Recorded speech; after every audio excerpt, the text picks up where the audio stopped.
Hello and welcome back to my FPL channel. I am FPL and today I'm here with my early doors for game week 21. Now, what a week. I have been vindicated. I'm feeling very good. I watched Man United against Liverpool and I am shocked at the performance I saw, but my God, it just confirmed my line of thinking that I had prior to this game week. And look, I'm very excited. My team is on a green arrow. I'm back inside the top 50,000 as things stand, and I've still got Chris the Woody Woodpecker to return. And the last time he played on Monday Night Football, he got one goal, and I think it was back against Leicester in game week 6 or 7, or it was the week before, and then he played on the Friday night the week after and got 2 goals. So look, I am expecting big things from Chris the Woody Woodpecker, and he might even take me inside the top 40,000 teams.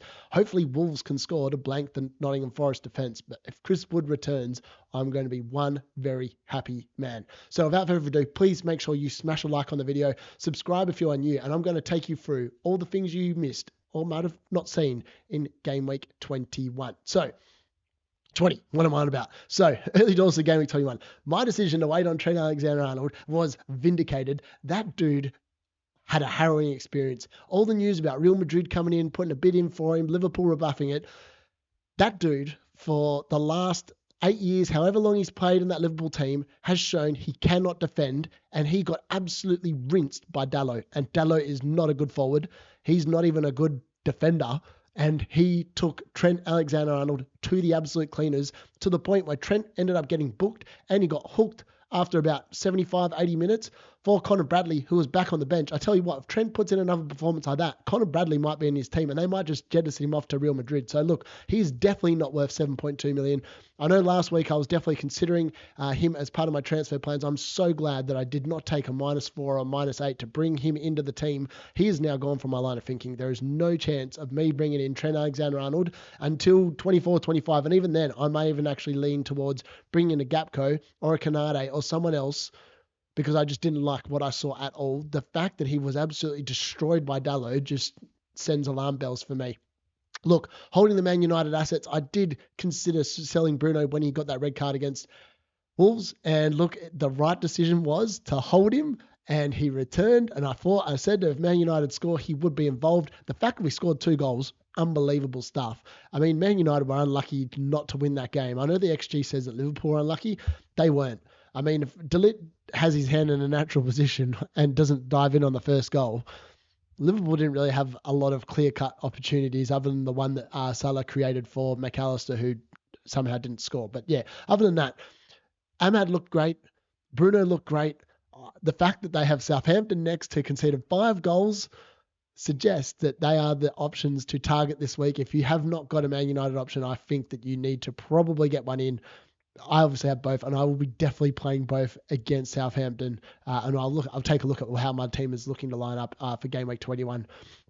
So yeah, I'm very happy with that. The fact that they were sitting there. I was unlucky that I had Amad on the bench, but in reality, every one of my forward players, I don't know about Chris Wood yet, has returned other than Nicholas Jackson. And I was at the Palace and Chelsea game. I watched it live. And he was just unlucky. He makes so many good runs. His finishing has just been a bit off. I think the fact that Maresca keeps on rotating the squad and pulling him off early does not help his confidence. And I think they just needs to leave him on there for 90 and just let him get on with it without him worried about coming off. As soon as he came off, Chelsea never looked like scoring again. FYI, I think Felix came on for him and he just looked like a massive downgrade on Jackson. So if you've got Jackson like me, he's still definitely a hold. And I think you just assess in a couple of weeks. They've still got a nice couple of fixtures. Bournemouth and Wolves up next, so I'm not too worried about that. And yeah, I'm pretty happy. I'm on a green arrow at the moment. So captaincy, Colin Salah was okay. At one point, he was on 10 points after the penalty, but then obviously Amad scored and then his bonus points completely dropped off. Bruno's actually got a couple at the moment. That might change between now and the end of tonight's game, but we'll just have to wait and see. But look, Amad was great. Bruno was great. And look, Palmer just showed that on any given game week that he can actually beat Salah.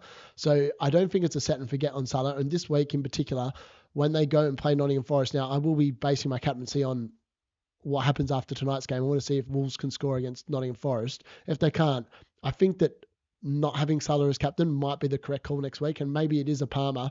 Maybe it's an Isaac who has got Wolves. Depending on how good Wolves are defensively today will determine whether I like that. Like I obviously had Isaac as vice captain. He did score again. He's looking good pretty much going forward. So look, plenty of stuff. Now, I wouldn't be making any quick transfers this week. There is Carabao Cup games midweek. So that's Tottenham against Liverpool and Newcastle against Arsenal.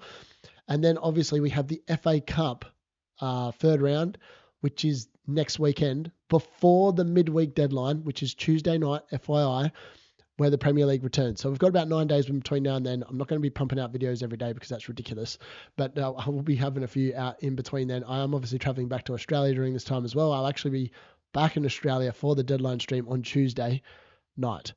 So yeah, bear with us on that. And then I was going to do the chip strategy like when I got back, but I may do it this week. I might actually do a live one with Alan where we both talk about our plans for how we're going to do that and do it as a bit of a pod episode as well. So look for that maybe on Wednesday or Thursday or Friday this week. Now, yeah, as I said, injuries could happen, so don't make transfers this early. There's plenty of games to be played before the next round of fixtures, and lots of stuff can happen between now and then, so just hold it steady. Don't press the trigger button. It might even be worth taking a price drop or a price rise just to see how things play out. Now, Mbeumo, we are going to look at him in a little bit. He was a boss. He is a flat track bully. When he plays against the crap teams, he delivers massive points hauls. It should have been on the cards. If I actually owned Mbeumo, I think I would have captained him against Southampton because Southampton, they're just championship fodder at this point. They're definitely going back down. Unfortunately, if you're out there and you're a Southampton fan, unlucky. See you on the championship next year. Newcastle, Forest, Fulham still look like they have great fixtures for the next few fixtures. So just buy up on them. I know that Forest has Liverpool up next after this one, but after that they have Southampton. So look, they have some really nice, juicy fixtures. Fulham still have really good fixtures, even though they made a meal of the Ipswich game. I don't know how they conceded twice in that game. It was very unfortunate. Being a Robinson owner and playing him, that was frustrating, but it is what it is. I didn't leave any defensive points on the bench this week, which is good. Newcastle, again, look fantastic, and they've obviously got Wolves and a nice little run of fixtures at home. They've got 3 of the next 4 games at home as well, so Newcastle triple up really could be a play. I have a double up at the moment, but I do want to see how the Carabao Cup goes because that will create some thinking problems for me. So my transfer plans, with one free transfer this week. The defence may need a transfer, and it's probably going to be Colwill, who is the most likely to be the casualty in the defence. So with all that being said, let's jump into what the team's looking like, what my current ranking is, and we'll go from there. So in we go. So this is, as you can see, FPL, the Fantasy Football Hub. As you can see, I'm up 10,000 spots at the moment, 64 game points for the week, 42,965. It reckons is going to be my current rank after subs come in, which is not much of a difference compared to pre-subs for once. And look, the team this week has been pretty good. So we'll flick it over now to the proper, this one, 64 points. And look, Becker was obviously disappointing, only getting the 1 point against Man United. But look, I can't complain because it meant that Bruno Fernandes got 7. So that's really lovely. Robinson and Hall were disappointing in terms of the defense this week, but there were barely any clean sheets at all this weekend. The only clean sheets were for Bournemouth and Brentford. So I was quite happy. I did have Kirkes from Bournemouth, who obviously got me that massive 12-pointer with that assist of 0.14 expected assist, and he kept a clean sheet and he got the 3 bonus. So that man continues to reward the faith because he was on the chopping block last week and he will probably be the one that stays now. Colwill, again, was disappointing for Chelsea. They just continue to concede stupid chances and the clean sheets go. And other than that, that's all he offers me. So not much there. Palmer, obviously, with 10 points, he's looking really good. He did get the 3 bonus. Again, 0.6 expected goal involvement. I'm watching him live. Chelsea is Cole Palmer, Nicholas Jackson, and the rest just sort of flitter around him. Like the amount of times that Palmer sort of almost plays it to Jackson looks like Jackson was unlucky not to return in this game. I don't know what his stats were. Let's have a look. 0.45 expected goal. Like he had a moment where he cut in and I was like, oh, it's going to be a goal. And then he just put it wide. So again, just unfortunate. I think he's due a return anytime now. So I'm not overly worried. I don't know why people are selling him. Just hold him. There's no need to be transferring around. I know João Pedro and Raul both returned this week and they are super cheap options, but where the hell are you going to spend the money? Because if I will not be spending on the defense, Trent Alexander-Arnold showed that he is just no good as a defender. He might be good when they're attacking and got a lot of the ball, but last night he got absolutely rinsed. Now the Phil Foden experiment continues to perplex me. 0.61 expected goals. He did score from this goal, 8 points. So that's now 16 points in 3 weeks. So it's an average of about a 5 point, whatever it is. So it's not been the worst transfer in the world. I wouldn't say it's been the best. But look, 3 returns in the last 4 weeks suggests that maybe Phil Foden and Man City are starting to find some form. Now, with the way Brentford play, I'm expecting Man City to continue to score goals. So I'm quite happy to hold. In reality, I wish that I'd maybe have gone as Savio. But again, I don't know where I would have spent the extra money. So at this point, it's just one of them weird things. I don't know where I would have spent it. So I'm quite happy just to hold Phil Foden really and just roll him for the next couple of weeks. Brentford and Ipswich away. I like it. It looks like Pep's trusting to play him every week. So look, for me, he played another 90 minutes as well. So I'm pretty happy with that. Pretty happy to own him. 5.4% means that when he does return, like in this game, it really does help my rank. So for me, I'm quite happy to wear him as a differential moving forward. Bruno, as I said, he was definitely the right decision to hold him. Yes, the Newcastle game is a bit of an aberration because of the fact that Bruno and Man Utd were both suspended for this game. United never really looked likely to do anything against them, but with them both back in the team, they make the team so much better. With Southampton up next as well, it does look delicious. I mean, they've just conceded 5 goals at home to Brentford, who don't travel away well from home. So for me, if they're going to Old Trafford, if there's a time for Man United to fill the boots and score, provided we get through the Arsenal game in the FA Cup this weekend, I am really loving that Southampton fixture. Like, I think that Bruno and Amad are going to absolutely pop based on what I saw Southampton do on the weekend. And then obviously we've got Brighton at home, Fulham away, and Crystal Palace at home. It's a pretty nice run of fixtures for the next 4. And then they've got Spurs and Everton and Ipswich. Like, the next 7 are really good on paper. And then Man United aren't going to be involved in blank game week 29. So they've got Leicester away. Bruno Fernandes is actually a really good captaincy shout for that week. So look, I actually think that he's probably the buy. So many people sold him. He's up to 8.2% ownership. I guarantee it'll be close to 20 by the time game week 29 comes around. So I'm more than happy to hold because now I'm not wasting any transfers on that either. When it comes to the forward line, Isaac continues to return. Amad, as I said, he's just been unlucky. But with other players back in the team that are likely to score goals, what do we see? Amad scored. He probably should have had a second, to be fair. Like, he somehow ran behind the ball for the header and just somehow managed to make a meal of it. So, look, I'm really happy to hold him, and he'll be definitely starting for me against Southampton. Again, that run of fixtures is just unbelievably good. Julian Timber's obviously going to come back in as well. So, yeah, let's have a look at how the team is lining up for game week 21. So if we go to pick team early doors, it is going to be Alisson Becker away at Nottingham Forest. Now, I'm at the moment, like, I'm going to be benching Chris Wood most likely. Unless he absolutely pops tonight, he's going to be the one that misses out for Amad, and he'll be first bench. Now, when it comes to the defence, I'm quite happy to play West Ham, Robinson away at West Ham. Kirkes against Chelsea is probably not the pick, which is why I'm probably going to switch out Kirkes for Julian Timber, who is going to be back in the Arsenal team after his suspension. And then I'll probably just leave it like that. Wolves at home for Newcastle. I like that. Kirkes obviously has got the Chelsea away game. I do expect Chelsea to score. So with that being said, like, Kirkes is more attacking probably than Timber, more likely to get a return from that perspective. But I think that that's probably what I'll roll with. And then, yeah, at the moment, I've got the captaincy on Salah, but that is because I haven't seen the game tonight. And I'm not sure if that's something that, I should be worried about. I mean, everyone else has got really good fixtures this week. Like, I should be in for a massive... Like, it should be a pretty good scoring week for me. I'm hoping. And then, like, I don't actually have to make a transfer. But if I did want to make a transfer, let's have a look at some of the things I would do. So obviously, as I said, Julian Timber at home to Tottenham isn't probably the best fixture. And as I said, Colwill has been on the chopping block. So the one move I probably could make is Munoz. And Munoz continues to add like these amazing, like 0.24 expected assists in this game. He didn't actually get into a chance where he could shoot, but he just gets forward so much. Like, watching that game live, the amount of he spends more time in the attacking half than in the defensive half. It's unbelievably amazing how the positions he takes up in the forward positions.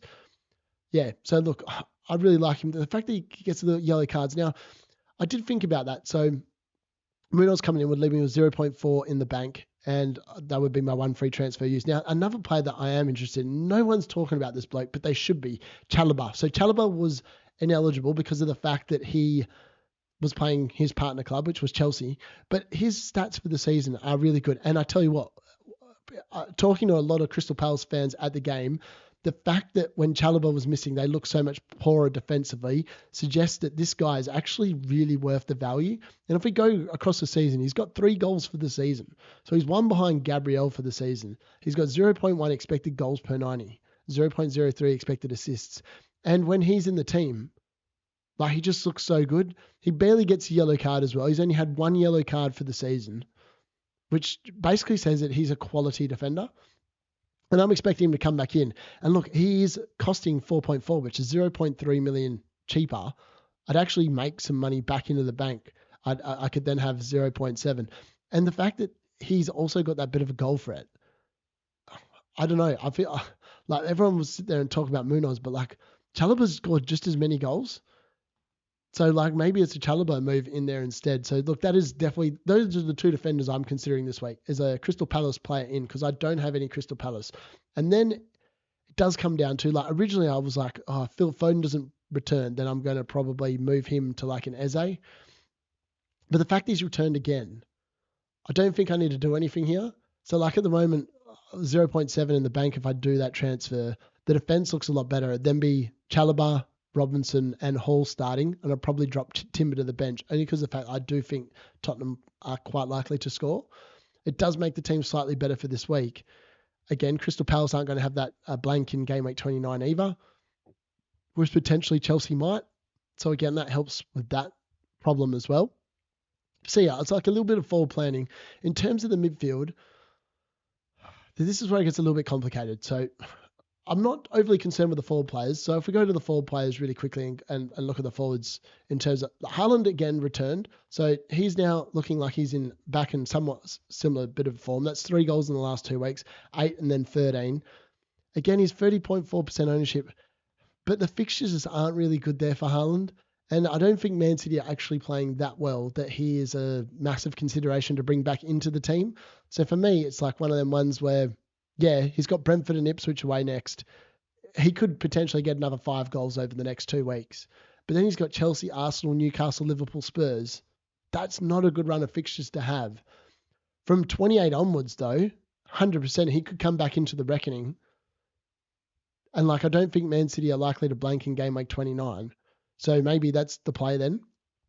But he's just worth so much money, and I just can't justify spending that amount of money on Haaland at this particular point in time. Now, Solanke is another forward that, you know, maybe he is returning fairly regularly in comparison to Jackson. He is obviously, I'd make 0.5 million as well by dropping Jackson to Solanke.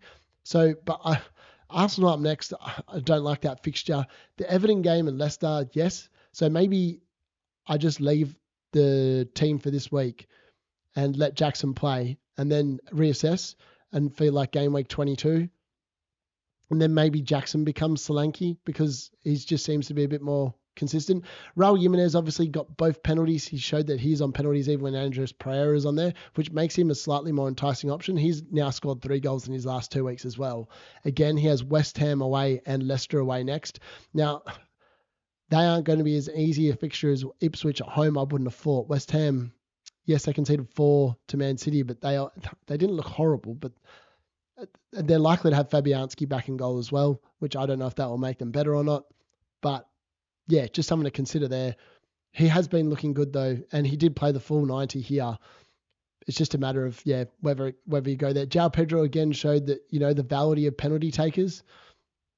Like sometimes you get lucky. Like this, for me, that was not a penalty. But earlier in the season when Gabriel got taken out for Arsenal, I didn't think that was a penalty either. So I don't know what the rules are, but that did not look like a penalty. I mean, Saliba actually headed the ball before he headed Pedro. So I don't understand how that was a penalty, but it is, and he's obviously on penalties. The next few fixtures look pretty good. I mean, Ipswich away, Everton at home, Man United away, not bad fixtures. Brighton always give Man United some problems.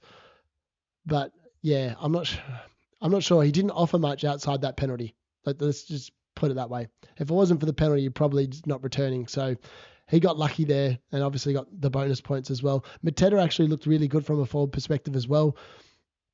He's a little bit lazy and lapsadaisical, I thought, like watching him live. But the run of fixtures coming up for Crystal Palace is pretty mint until like game week 29, game week 30. it's a pretty good run of fixtures. He's likely to be on penalties as well. So, if that's another place that potentially I could drop Jackson to as well, it's either going to be Mateta or Solanke. I think I'm not going to be dropping down to a real budget option.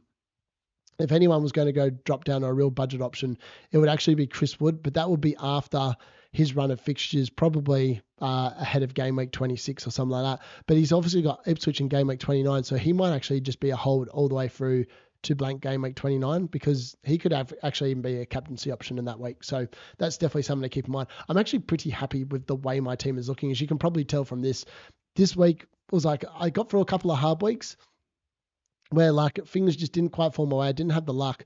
But in terms of midfielders, the only midfielders I'm really interested in now, Luis Diaz again was a minutes risk. Him and Gapco, like I understand why people want them, because they want a third Liverpool player prior to that.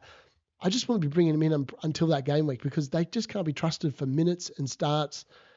There's so much rotation. Jota's obviously clearly back fit. I mean, next game week looks a little bit better, but Darwin Núñez is going to be suspended actually for the FA Cup game, so it actually doesn't affect the league.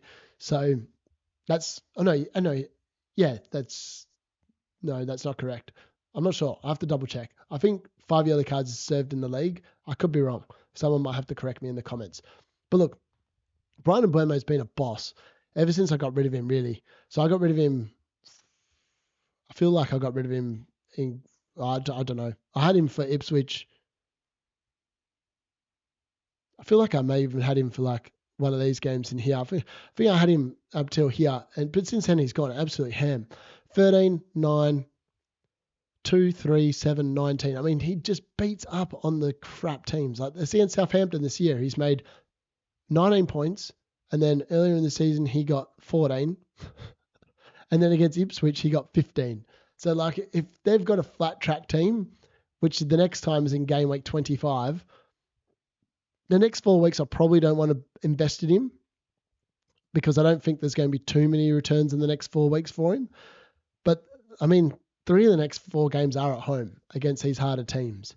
I just don't think that he's going to be returning like he did on the weekend. But then after that, like they've got some nice fixtures. I know that quite a few of them are away, like West Ham, Leicester are away, and Brentford don't travel as well away from home. But he's definitely somewhere where I am looking to go. Gordon again continued to show that he's just so consistent. 7, 6, 10, 6, 6, 1, 8, 5 since game week 13. Incredible stuff.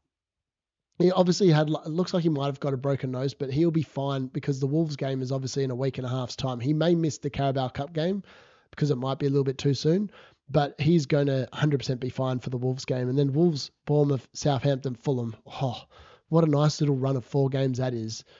His ownership will probably get close to 25%, but it's not a player that I think I want to go to. And again, with Amad delivering, I don't think Rodgers is a player I want to go for anymore either. Like his fixtures in comparison to Amad's are pretty similar. Like Ipswich, Wolves, West Ham, Arsenal, Everton, the next 5. But then if we have a look at Amad's, as I said before, Southampton, Brighton, Fulham, Palace, Spurs, Everton, Ipswich, Arsenal, Leicester. Like I think Amad's is just as fine. And I think that in reality, they've got through the harder games, Man United, I would argue. They've played the better teams that are higher up the table, and are now versing teams that are down where we are. And we showed against Liverpool that we can actually return. So for me, yeah. Other than that, there's no one else I'm really interested in. Damsgaard, by the way, is actually super good value. This man just continues to get returns. It's 2 assists in the last 2 weeks. At 5 million, he's brilliant. And like the only other player that I would even be considered to look at is Jacob Murphy. Now he's up to 5.1. He does continue to return, but he's mainly assist threat. It's not so much to goals, even though he obviously scored against Ipswich and Leicester. But I expect him to be involved, and he is definitely the starting right midfielder. He makes Newcastle look so much better. Wolves, Bournemouth, Southampton, Fulham. That run of fixtures is so good, and I can understand why. The only reason why I don't potentially want to triple up on Newcastle is because of the fact if they do beat Arsenal, they will have a blank game week 29, and that means that I'm going to have a lot more players in my team that are affected by that. So at the moment, if Arsenal and Liverpool get through, it's going to be Chelsea, Villa, Liverpool, and Arsenal players all blanking in that week. And at the moment, I've got Alisson Becker, Julian Timber, Mo Salah, Cole Palmer, Nicholas Jackson. That's 5 players.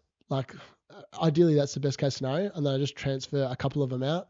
in preparation for that game week 29. In this case, it would probably be hopefully Fabianski's back in the team. That means I can just leave Becker. And then I'd have to get rid of, I'd actually have 6 because obviously I don't have Chalobah. There we go. So Colwill, as I said, would definitely be going.